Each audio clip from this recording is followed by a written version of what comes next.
हाजी, hello, किससे मिलना है? कौन है आप लोग? मुझे कहीं ऐसा लग रहा है कि आप लोग जासूसी वासूसी नहीं कर रहे हो। ACP Rathore, emergency task force. और तुम? माफ कीजिएगा, पहचान नहीं पाया। अरे आपके कारनामे कौन नहीं जानता, यहाँ तो बच्चा बच्चा आपके कारनामे जानता है। जी मैं रामलाल, बताइए क्या सेवा कर सकता हूँ आपकी? हमें कुछ इन्फॉर्मेशन चाहिए थी यहाँ पे जो। जब तक आप हमसे पूछेंगे नहीं कि आपको क्या मदद चाहिए, मैं आपकी कैसे मदद कर सकता हूँ? जी मदद कई प्रकार की होती है, आपको कौन सी प्रकार वाली मदद? MYC कंपनी का मैनेजर अनिल, वो यहीं रहता है? जी हाँ, वो यही रहते हैं, मैं उनका दोस्त और पड़ोसी दोनों। तो अब तक वो घर वापस नहीं आए? उनकी तो रात की शिफ्ट होती है ना? जी नहीं, अभी तक नहीं आए। हालांकि आ जाना चाहिए था उनको अब तक, क्योंकि वर्षों से हम दोनों साथ में चाय पीते हैं सुबह। अब वो सो जाते हैं, उसके बाद मैं घर चला जाता हूँ, उसके बाद मैं सर इसका मतलब है कि रात की शिफ्ट के बाद और ब्लास्ट से पहले वो घर ही नहीं आए।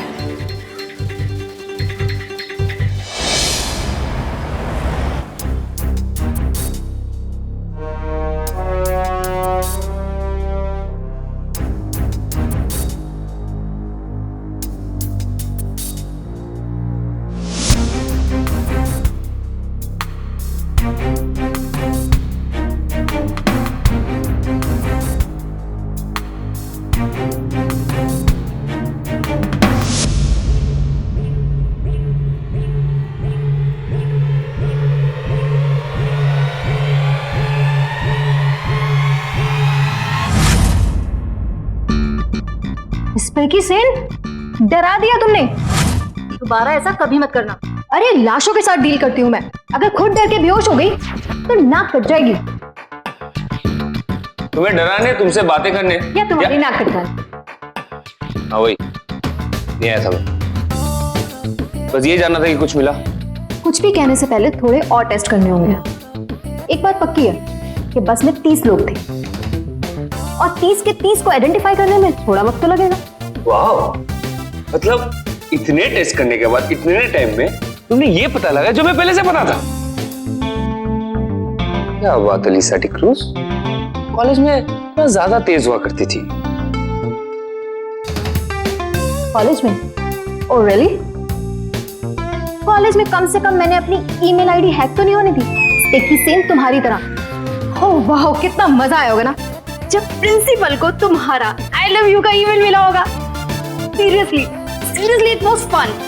वैसे लिसा, मुझे आज तक लगता है कि ये काम तुमने नहीं किया है, क्योंकि वही एक साल था जब मैं ये सब चीजों को लेकर परेशान रहा करता था। मेरी जगह तुम फर्स्ट आ गई। स्पेकी सेन, अगर ग्लास आधा खाली दिखाई देना तो उसे आधा भरा हुआ समझना चाहिए।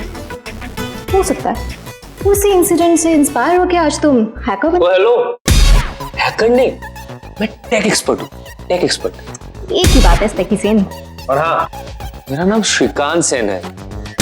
उसके पहले मिस्टर लगा लोगी ना तो अच्छा होगा। ओह श्योर मिस्टर स्पेकी सेन। यार इसको कौन समझाएगा?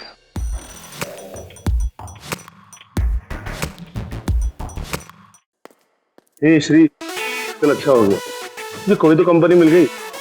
तेरी कॉलेज की फ्रेंड लीसा। हाँ, छिड़क ले छिड़क ले, तू भी जल पे नमक छिड़क ले। वो मेरी क्लास ले रही है, वो तुझे नहीं दिख रहा है। अब तू भी शुरू हो गया। अरे अरे अरे, तू इतना परेशान क्यों हो रहा है? कौन परेशान हो रहा है? कहा? हाँ? कुछ भी। उसका नाम लेते ही तेरे चेहरे पे कितना गुस्सा आ गया। अब तो हमारे टीम की मेंबर बन चुकी है, तू इस तरह सोचना और अब भूल जा पुरानी बातें, चिल मार। Thank you so much. तू मेरे लिए इतना कंसर्न है। अभी जा काम करने दे, पका मत। ए थैंक यू नको रे, वो तो मेरा फर्ज है, एनी टाइम कभी भी। और हाँ, तू डरना मत, मैं हूं ना। मैं तो कहता हूं तू मेरी तरह एक्सरसाइज कर ले। देख देख मेरी बॉडी, देख मेरे बाइसेप्स। छोटू, मैं क्या कहता हूँ ना, कुछ काम कर लेते, नहीं तो वो खरुत अर्जुन राउत है ना, वो हमें नहीं छोड़ेगा। देवा की जगह हमारा इंट्रोगेशन हो जाएगा। चल। देखिए सर, आप बहुत बड़ी गलती कर रहे हैं। मेरा काम तो मजदूरों को उनका हक दिलाना है, मैं उनके अधिकार के लिए लड़ता हूँ। मैं उनका बुरा कैसे सोच सकता हूँ? बात बंद करो। तुम जैसे लोगों को बहुत अच्छी तरह जानते हैं, भड़काने का जरा सा मौका मिला तो कंपनी से पैसे ऐंठने का रास्ता भी मिल जाता है। और उस कंपनी की बस में हुए ब्लास्ट में 30 लोगों की मौत से ज्यादा बड़ा मुद्दा तो कोई हो ही नहीं सकता। देखिए सर, आप फिर गलत सोच रहे हैं। मेरा विरोध तो बस में ब्लास्ट होने के पहले ही शुरू हो गया था। पहले पहले किस चीज का विरोध कर रहे थे तुम? कंपनी के सीईओ पीके राय ने हमें हमारे हिस्से के बारे में बात करने के लिए अपने दफ्तर में बुलाया, क्योंकि वो चाहते थे कि हमारे बीच फैसला हो जाए ताकि पूरे साल कोई परेशानी ना हो। लेकिन सर, जब मैंने उनसे अपने पैसे मांगे तो भड़क गए मेरे ऊपर, देने से साफ इनकार कर दिया। हमारे और उनके बीच गहना गहमी भी हुई और उन्होंने मेरी देवा भाई की बेइज्जती करके अपने दफ्तर से बाहर निकाल दिया। तभी मैंने मजदूरों से अपना काम बंद करके उनका विरोध करने के लिए कहा और इसी बीच बस में ब्लास्ट की खबर आ गई। तो फिर तुमने सोचा क्यों ना इस बात को आग में घी की तरह इस्तेमाल किया जाए ताकि धमाका और ज्यादा बड़ा हो और तुम्हारा फायदा भी। ठीक है, मैं मानता हूं कि मैं पूरी तरह से बेकसूर नहीं हूं, लेकिन सर, वो जो 30 मजदूरों की मौत हुई है उसमें मेरा कोई हाथ नहीं है। हाँ, हो सकता है कंपनी का हाथ है उसमें, क्योंकि सर, जिन 30 मजदूरों की मौत हुई है वो कभी ना कभी मुझसे मिलने आए थे फ्लोर मैनेजर अनिल की शिकायत लेकर। वो अनिल उनकी कोई बात कभी नहीं सुनता था, जैसे सामान में क्वालिटी का अच्छा नहीं होना, टैंकर्स जरूरत से ज्यादा भरे रहते थे, मजदूरों की सुरक्षा का जरा सा भी ख्याल नहीं रखा जाता था। अनिल उनकी हर बात को नजरअंदाज कर देता था। सर, बल्कि उन्हीं मजदूरों ने फैसला किया कि अगर 2 दिन में उनकी मांगे पूरी नहीं हुई तो वो मेरे साथ मिलकर अपना काम बंद कर देंगे, स्ट्राइक कर देंगे।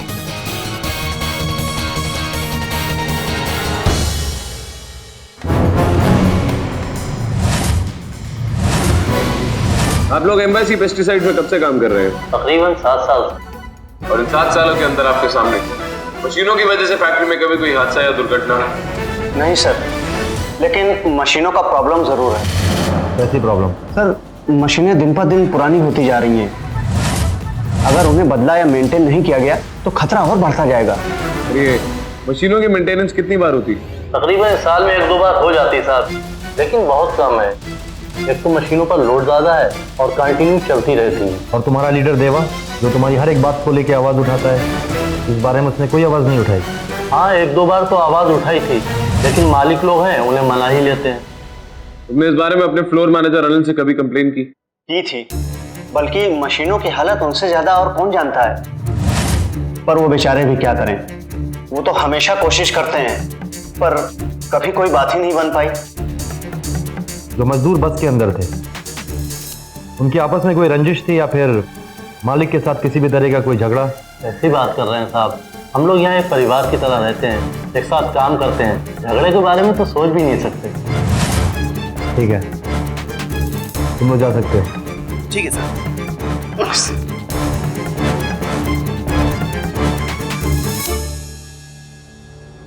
मुझे नहीं लगता इन मजदूरों से बात करने का कोई फायदा है। रात कहीं कुछ है जो हमारी आंखों के ठीक सामने, लेकिन फिर भी दूर है।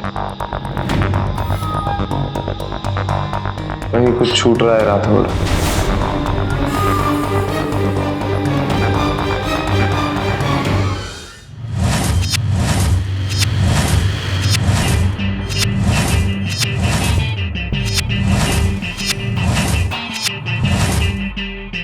ये काम दिवा का नहीं हो सकता। ये तुम कैसे कह सकती हो लीजा?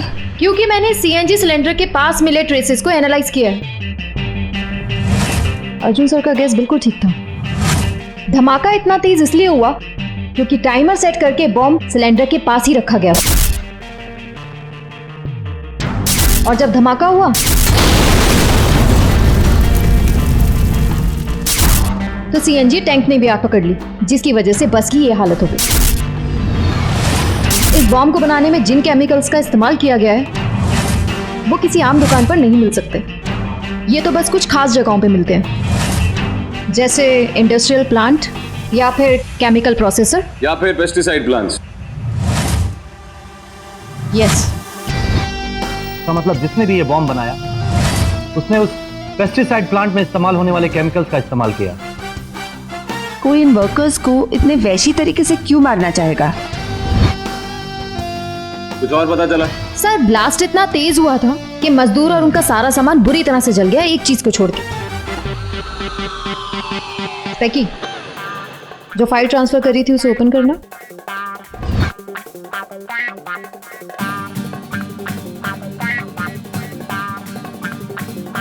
ये देख रहे हैं सर आप?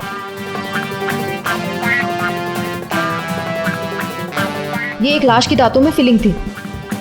ये उसी की मैग्नीफाइड इमेज है, जो कि स्टील, कोबाल्ट और कुछ खास तरीके के मेटल को मिलाकर बनाते हैं। ये जलने से इसलिए बच गई क्योंकि ये लाश की दांत के अंदर थी और ऊपर वाली हड्डी ने इसे आग से बचा लिया। ये ग्रीन टिंज देख रहे हैं सर आप? ऐसा तब होता है जब स्टील और जिंकोनियम क्रोमेट आपस में रिएक्ट करते हैं। इसका मतलब ये हुआ कि धमाके के अलावा भी बस के अंदर ये जानलेवा केमिकल यानी जिंकोनियम क्रोमेट था, जिसका इस्तेमाल बॉम्ब बनाने में नहीं हुआ।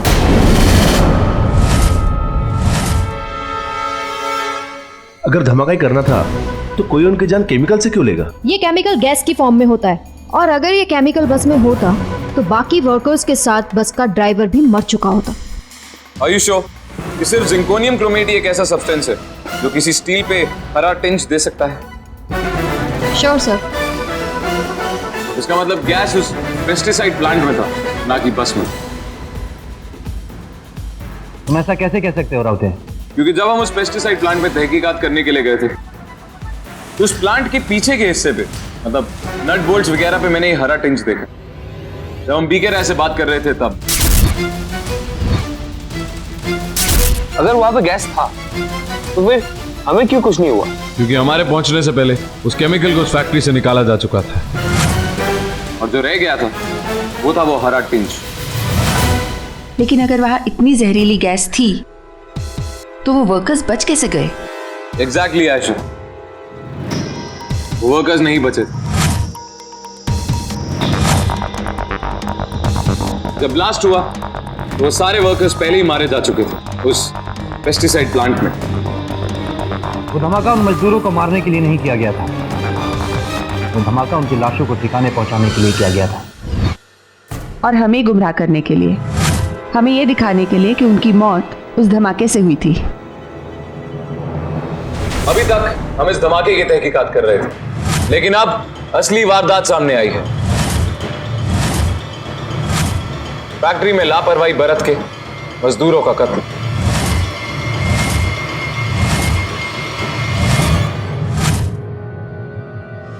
इस केस के बारे में और कुछ पता चला? पता चल रहा है मिस्टर राय, लेकिन कुछ ऐसी बातें हैं जो सिर्फ तुम बता सकते हो। बिल्कुल, मेरे से जो भी हो सकेगा मैं सब करूंगा। पोस्टमार्टम एनालिसिस के मुताबिक बस में 30 लाशें थी, और जैसे कि आपने कहा 30 के 30 वर्कर्स थे फैक्ट्री के। अच्छा, उस मजदूरों की लिस्ट मैं आप लोगों को दे चुका हूं। लेकिन जब मैंने आपकी वर्कर्स का अटेंडेंस रजिस्टर देखा तो उस दिन काम पे सिर्फ 29 लोग आए थे। तो फिर बस में 30 लाशें कहां से आई? इस बारे में मैं कुछ नहीं जानता। जब हमारी आपकी कंपनी के यूनियन लीडर देवा से बात हुई तो उसने बताया कि जिन 30 वर्कर्स की दुर्घटना में मौत हुई, उन 30 ने कभी ना कभी आपके कंपनी के फ्लोर मैनेजर अनिल को खराब क्वालिटी की मशीन्स के बारे में कंप्लेंट की। उस पर आज तक एक्शन क्यों नहीं लिया गया? क्यों? लेकिन क्योंकि अनिल ने वो शिकायत मेरे तक कभी पहुंचा ही नहीं, तो इस बारे में मैं क्या कह सकता हूँ? क्या बात है? आपका ईमेल आईडी तो कुछ और ही कहता है। आप मेरे इनबॉक्स को कैसे देख सकते हैं? कैसे समझाना ये बताना थोड़ा मुश्किल हो जाएगा। जब आपको लंबी सजा मिलेगी ना, तब मैं जेल में आके खुद आपको सब कुछ समझा दूंगा। फिलहाल अनिल ने आपको 14 ऑफिशियल कंप्लेंट मैसेज किया था, जहाँ पे उसने ये कहा है कि वर्कर्स अपने सिक्योरिटी को लेकर खुश नहीं है, और आपने उन सब मैसेजेस को अनदेखा करके रखा है। वो क्या था कि पिछले कई दिनों से फैक्ट्री में काम का बोझ कुछ ज्यादा है, इसलिए मैंने ये ट्रेनिंग सेशन ऑर्गेनाइज किया था ताकि वर्करों का मन काम में ज्यादा लगा रहे।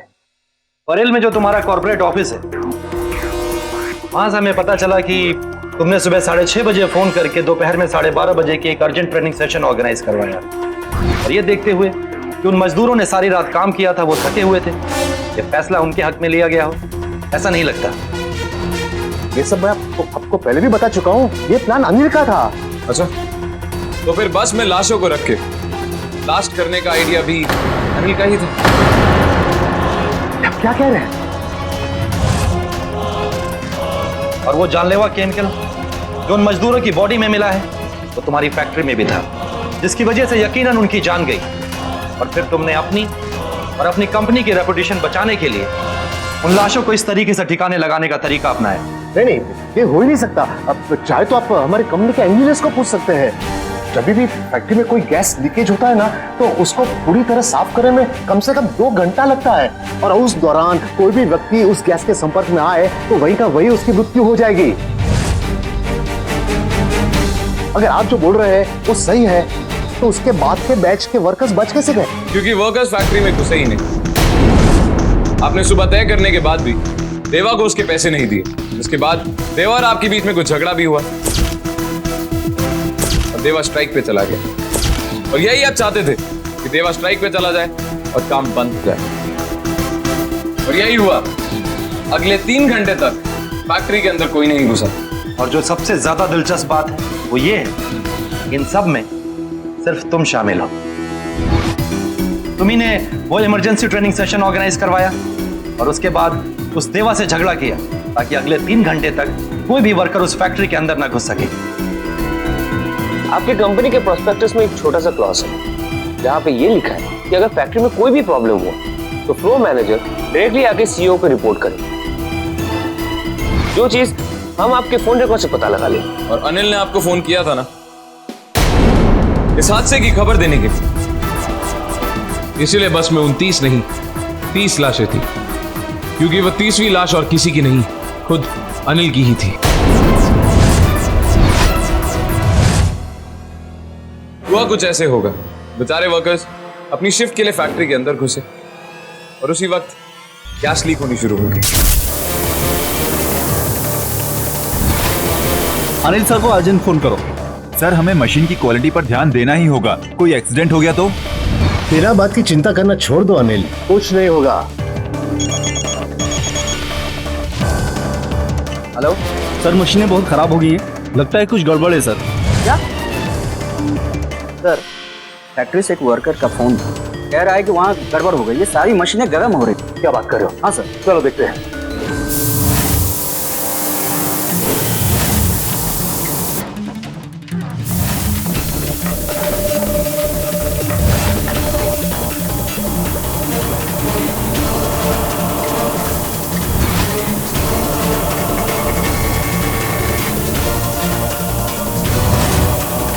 हो जाएगा सर। अनिल, दरवाजा खोला तो उनका सब मारे जाएंगे सर। दरवाजा खुला तो उनके सर हम भी मर जाएंगे। अनिल नहीं, अपनी तबाह हो जाएगी मेरी।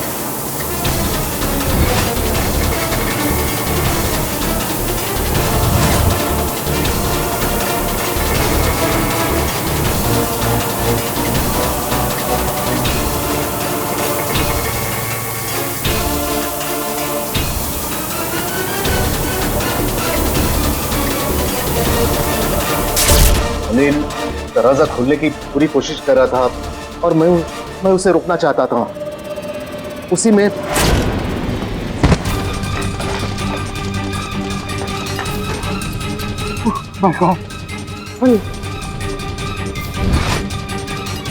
गौरव, तुम जल्दी प्लान में आ जाओ, मेरे से कुछ हो गया। हाँ जल्दी करो। डोंट वरी सर, अब बिल्कुल चिंता मत कीजिए, इस सबको मैं संभाल लूंगा। हमें कंपनी को किसी भी हालत में बचाना है और उसके लिए मैं कुछ भी कर सकता हूँ। लाशों को इस तरफ धमाके में ठिकाने लगाने का आइडिया गौरव का ही था। गौरव ने मुझे कहा कि मैं कॉर्पोरेट ऑफिस में फोन करके ट्रेनिंग सेशन ऑर्गेनाइज करूं और उसने उन सबको वहां भेजने का प्लान बना दिया। फिर फैक्ट्री में से कुछ लोग लेके मैंने और गौरव ने अनिल और बाकी लाशों को बस में लोड कर दिया और ड्राइवर को यह बता दिया कि लोग आराम कर रहे हैं तो उनको परेशान या डिस्टर्ब ना करें। गौरव ने सुझाव दिया कि देवा भाई को बुला के मैं उससे झगड़ा करूं और हम जो चाहते थे वही हुआ। झगड़े के बाद देवा ने बाहर जाकर मजदूरों को भड़काया और उन लोगों ने स्ट्राइक कर दी और इस दौरान हमने फैक्ट्री से सारा वो गैस साफ कर दिया।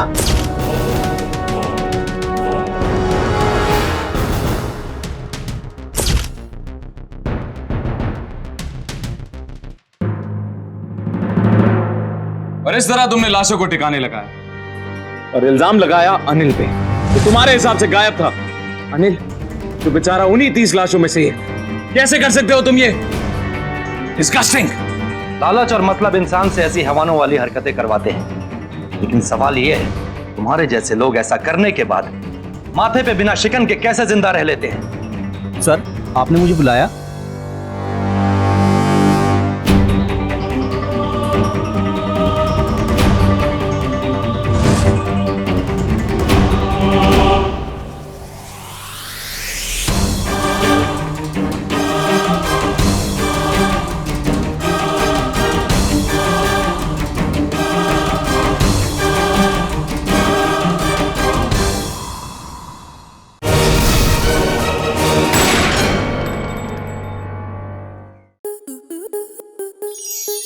स्टार प्लस के ऐसे ही और बेहतरीन लम्हे देखने के लिए सब्सक्राइब करें हमारे YouTube चैनल को।